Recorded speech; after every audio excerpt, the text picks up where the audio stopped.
빼꼼 주님께 인사하듯 빼꼼하는 예배에 나오신 여러분들을 진심으로 환영합니다. 지난 한 주 동안도 아무 일 없이 잘 지내셨나요? 평강의 하나님이 여러분들의 때마다 일마다 평강을 주시고 함께 하시길 축복합니다.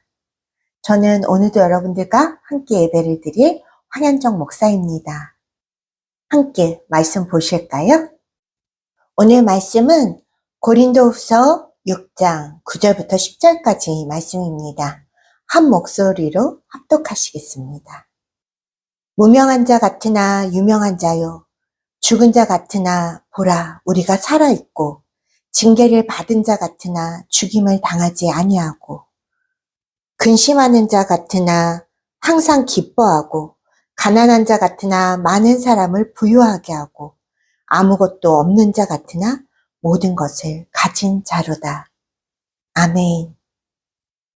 오늘은 실패한 경험으로 낙심하고 좌절하고 다음을 어떻게 살아가야 할지 고민하며 아파하는 영혼에게 함께 말씀을 나누고자 합니다. 세상을 살면서 성공하고 싶지 않은 사람이 있을까요? 그러나 막상 우리의 인생에서 반드시 다양한 실패의 경험을 하게 됩니다. 우리의 인생이 실패의 경험으로 끝나는 것인가? 그것이 우리의 결론인가? 이런 생각을 하다 보니까요, 이 실패란 단어의 정확한 뜻을 좀 보고 싶었습니다. 그래서 제가 사전적 정의를 한번 알아보았습니다. 같이 살펴보실까요? 국어사전에선 실패를 일을 잘못하여 뜻대로 되지 아니하거나 그르침으로 정의하고 있습니다.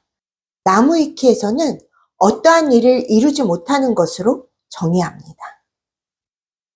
실패한 인생이란 어떤 일을 목적하고 뜻했는데 그것을 이루지 못한 것으로 정의되고 있었습니다. 성경 안에서도 인생의 실패를 경험한 많은 자들이 나옵니다. 창세기에 선악을 알게 하는 나무의 열매를 먹지 말라 하신 하나님의 명령에 불순종하고 결국 그 열매를 먹음으로 실패했던 아담과 하하가 나옵니다. 오늘은 성경에서 모세, 다윗, 베드로의 삶을 간단히 나누면서 본문이 의도하는 실패의 경험이 우리에게 어떤 결과를 주는가 한번 나눠보려 합니다. 첫 번째, 그는 지면의 모든 사람보다 온유가 더했다고 성경에 기록합니다. 바로 모세지요.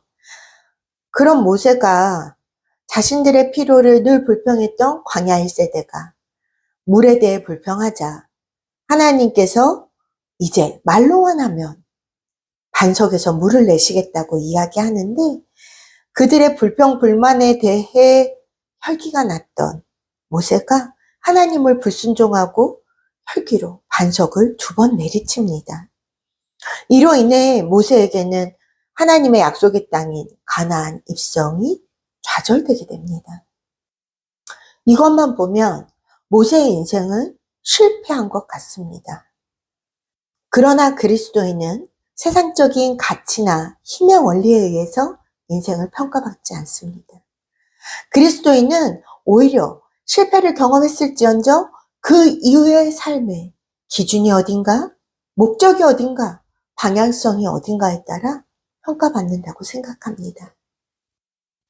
실패 이후 우리의 삶이 어디를 향해 가는지가 우리의 인생의 평가의 기준이 될 것이라는 것이죠.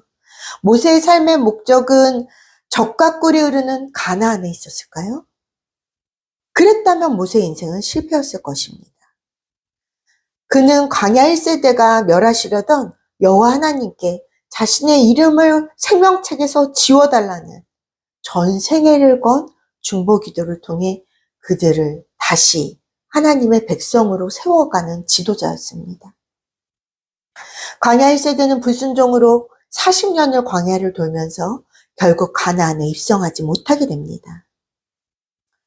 광야 1세대를 위해서 생명을 걸 만큼 그들을 사랑했던 지도자 모세, 자신이 입성할 수 없는 가나안을 향해 그 여정을 계속하면서 2세대가 가나안에 들어갈 수 있도록 인도자의 역할을 다 해냅니다. 그런 모세의 삶은 하나님이 주신 지도자의 책임을 끝까지 광야 1세대와 함께하면서 가나안 입성에 실패하는 자리까지 같이 가는 마지막 소명을 다하는 참된 리더의 임종을 맞이했다고 저는 생각합니다. 두 번째, 하나님의 마음에 합한 다윗. 기름 부음을 받은 후 내내 왕이 언제 될지 모르면서 사울에게 생명의 위험을 받아가며 광야 생활을 합니다. 당시 다윗을 따르지 않는 일반 사람들에게 다윗의 모습은요, 강도와 아픈 자들의 왕이 되었대. 다윗은 그저 도망자, 실패자로 여겨졌을 것입니다. 그러나 결국 그는 왕이 된 후에 다시 한번 넘어지게 됩니다. 당시 이스라엘의 기준에서 왕이 후궁을 열어두는 것은 전혀 문제가 없는 문화였습니다. 왕이란 권력의 자리에 있고 힘이 있으면 모든 것을 취해도 되는 세상의 기준에 이것이 괜찮다는 것이지, 하나님의 사람으로 살아가는 하나님의 기준에 괜찮다는 것은 아닙니다. 본인이 직접 전쟁에 나가지 않아도 승리가 보장된 태평 성대가 이루어진 그때 다윗은 하나님의 사람으로 살아가는 기준을 놓친 것 같습니다. 그리고 그는 바세바를 취하고 생명이 잉태되자 이를 숨기기 위해 바세바의 남편인 우리아를 살인 고지서를 손에 들려 전쟁터 제일 앞에 세워서 결국 살인하게 됩니다. 하나님께서는 이런 다윗을 책망하시고 결국 바세바와의 사이에서 생긴 자녀를 데려가십니다. 그리고 다윗의 마지막 실패는 성전 건축을 소원했던 마음이 하나님 앞에 거절되면서였다고 저는 생각합니다. 그의 인생의 결론은 실패의 과정이 아닌 이후의 삶, 태도에 의해서 결정됩니다. 다윗은 사울을 죽일 수 있었지만 하나님의 때를 기다렸습니다. 다윗은 세상의 원칙을 핑계대며 바세바를 취한 것을 정당화할 수 있었지만 겸손하게 자신의 죄를 회개하고 그 대가를 지불합니다. 다윗은 피를 많이 묻혀서 성전 건축에 거절당했을 때 하나님 나라를 위해서 싸웠는데 왜 안 되냐고 반박할 수 있었지만 하나님이 주신 성전의 설계도를 가지고 성전 건축에 필요한 모든 재료를 준비하는 삶을 살아갑니다. 제가 다윗의 이 성전 건축 재료를 준비하는 과정을 말씀에서 살펴보다가 놀랬던 건, 석수를 불러다가 성전 건축에 쓰일 돌을 미리 다 다듬어 놓는 다윗의 마음을 보면서 하나님께서 다윗이 실패한 경험들을 통해 그를 얼마나 하나님의 사람으로 성숙시켜 갔는가를 발견하게 되었습니다. 그리고 세 번째, 다른 사람들이 다 주를 버려도 저는 죽기까지 주를 따르겠나이다 이야기했던 베드로. 그걸 들으신 예수님이 이렇게 말씀하시죠.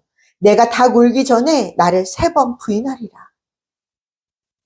예수님의 처형장 중심까지 따라갔던 베드로가 예수님의 제자로 의심받자 예수님을 욕하고 부인하면서 결국 3번째 부인을 마칩니다. 그 후에 닭이 울죠. 그때 예수님의 말씀이 생각난 베드로는요, 자신의 모습, 연약함, 죄책감, 여러 감정에 통곡하며 울게 됩니다.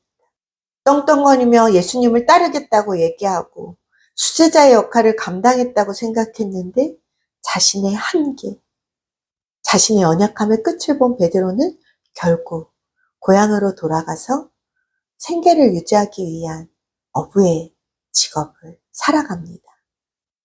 고향 사람들은 말했겠죠. 뭐야, 귀인을 만난 것처럼 다 버리고 떠나더니 결국 그 사람이 죽어버렸대. 이제 출세길도 막혔고 살려고 돌아왔나 봐. 이제 나고자지 뭐, 실패자지 뭐. 이렇게 많은 소문에 휩싸여 자신에 대한 혐오, 죄책감 가운데 하루하루를 살아가던 베드로에게 예수님께서 찾아오십니다.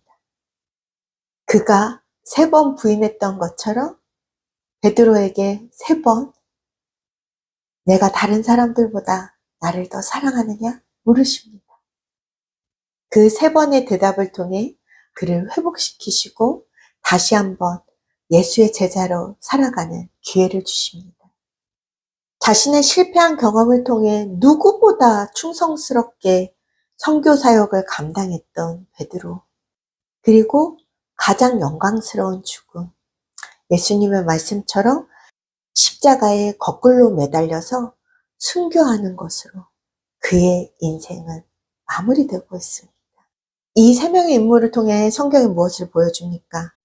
우리가 믿는 하나님은 우리의 실패를 통해서 훈련하시고 우리의 믿음을 성숙하도록 만드셔서 실패의 과정이 우리의 인생의 결론이 아니라는 것을 성경은 보여주는 것입니다. 그러니 우리의 인생의 여정에서 뼈아픈 실패는 우리의 결론이 아닙니다. 오늘 본문 기억나십니까? 세상에서 우리는 알아줄 만한 유명세가 없을 수 있습니다. 그러나 하나님의 나라에서는 우리가 실패하고도 주님 앞에서 살아내기 위해 몸부림치는 우리의 이름을 기억하신다고 합니다. 실패 후에 오는 좌절감을 아십니까? 그 낭망됨, 그리고 아무것도 해낼 수 없을 것 같은 자기에 대한 죄책감을 아십니까? 실패 후 오는 그 좌절감 때문에 우리는 죽은 자처럼 살고 있을지 모릅니다. 그러나 우리는 좌절하고 낭망이 끝이 아니라 하나님이 선물하신 또 하루를 살아가고 있는 살아있는 자입니다. 내가 벌받아서 그렇지, 내가 잘못해서 그렇지 밀려오는 실패의 경험들이 하나님 앞에서 산 우리를, 이 인생의 수명이 우리의 삶의 끝이 아니라 하나님 앞에서 영원한 삶을 살도록 약속합니다. 우리는 세상에 보냄받았기 때문에 늘 근심할 일이 있습니다. 그러나 우리의 실패조차 선으로 바꾸실 수 있는 하나님의 결론이 써지고 있다는 걸 아는 순간 우린 기뻐할 수 있습니다. 세상적인 기준에 의해 우린 가난할 수 있습니다. 그러나 우리가 가진 그리스도의 복음으로 섬기고 또 나누고 사랑을 베풀 때 우리는 많은 사람을 부유하게 할 수 있습니다. 당장 남들에게 자랑할 만한 업적이 아무것도 없을 수 있습니다. 그러나 이 실패를 넘어서서 하나님의 나라를 유업으로 받게 될 우린 예수라는 보배를 가진, 모든 것을 가진 자입니다. 이미 경험한 실패의 경험들과 한 주간 경험할 많은 실패의 과정 속에서도 우리의 믿음이 성숙하도록, 깊어지도록 선하게 만들어 가실 그 하나님을 붙잡으시면서 하루하루를 살아내는 저와 여러분 되시길 축복합니다. 같이 찬양합시다. 우리의 실패도 자랑이 될 것을 기대하며 주님께 고백합시다.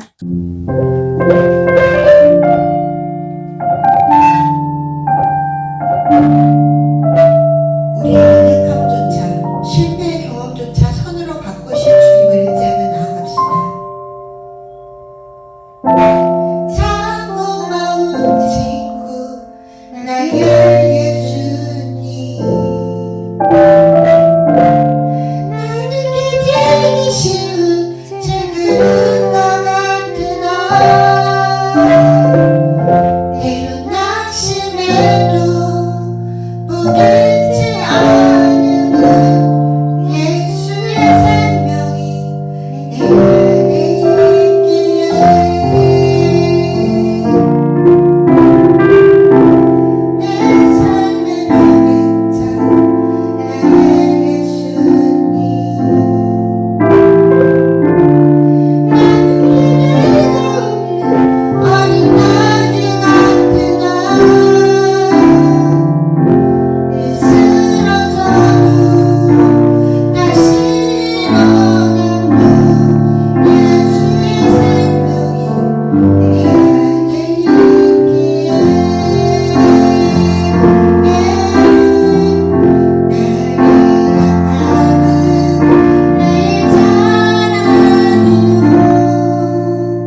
우리를 아시는 주, 우리가 참 실패로 인해 낙망한 것, 좌절한 것, 내일 하루를 어떻게 살아야 할지 고민하고 있는 것을 주님은 아십니다. 그 주님께 나가셔서 기도하십시다. 하나님, 우리 인생이 실패로 결론 지어지지 않은 것을 믿습니다. 실패의 과정을 통해 하나님의 선하심을 드러내시고 우리의 인생을 하나님 원하시는 뜻으로 결론 지으실 그 주님을 믿습니다. 당장 내일 하루 혹은 그 다음을 어떻게 준비해야 할지 알지 못하지만 주님이 원하시는 뜻대로 우리의 인생을 사용하셔서 우리에게 주어진 그 시간을 살아내게 도와주시옵소서. 우리의 연약함을 일으켜 세우셔서 그것이 자랑되도록 이끌어 주십시오. 도와주십시오. 주님 한번 불러짓고 기도하시겠습니다. 주여,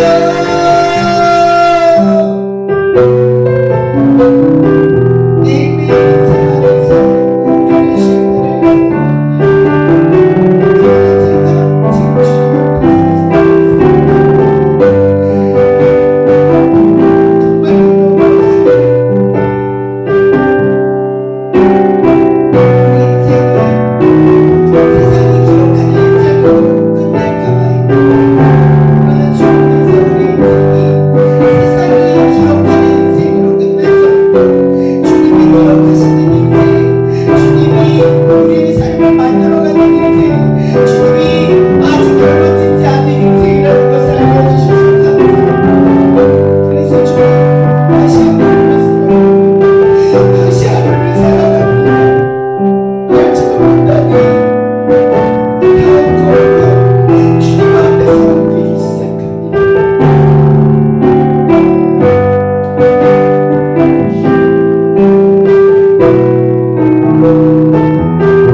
참 좋으신 주님, 우리의 실패도 있는 모습 그대로 받아주셔서 감사합니다.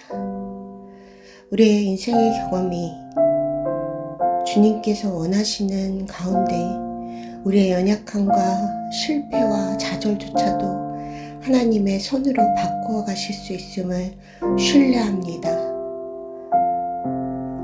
지금은 실패의 경험이 우리에게 좌절감과 패배감과 절망과 아픔을 줄지라도 그 이후에 우리의 삶의 방향성과 목적이 예수 그리스도임은 변하지 않습니다. 그러기에 우리를 다시 일으켜 세우시고 이 실패의 경험을 통해 우리를 훈련해 가시며 믿음의 깊이를 성장시키실 주님의 모든 능력을 신뢰합니다. 주님, 포기하지 않겠습니다. 낭망하여 걸음을 떼지 못하는 어리석은 인생을 살지 않겠습니다. 아프더라도 다시 일어나겠습니다. 모르겠지만 주님 안에 살아가겠습니다. 그래서 모세처럼, 다윗처럼, 베드로처럼 하나님 안에서 살아낸 인생의 놀라운 은혜를 경험하고 주님께서 평가하시는 그날 그 하나님의 자리에 있기를 간절히 소망합니다. 우리의 연약함을 받아주시고 우리 가운데 하나님이 주시는 새 힘으로 다시 하루를 살아낼 수 있도록 인도해 주시옵소서. 그렇게 역사하시며 우리의 삶에 함께 하실 예수 그리스도의 이름으로 기도합니다. 아멘. 이번 한 주간도 빼꼼하며 주님께 나온 여러분들의 삶에 은혜와 평강 있기를 축복합니다. 저희는 다음 빼꼼 예배 때 뵙겠습니다. 샬롬.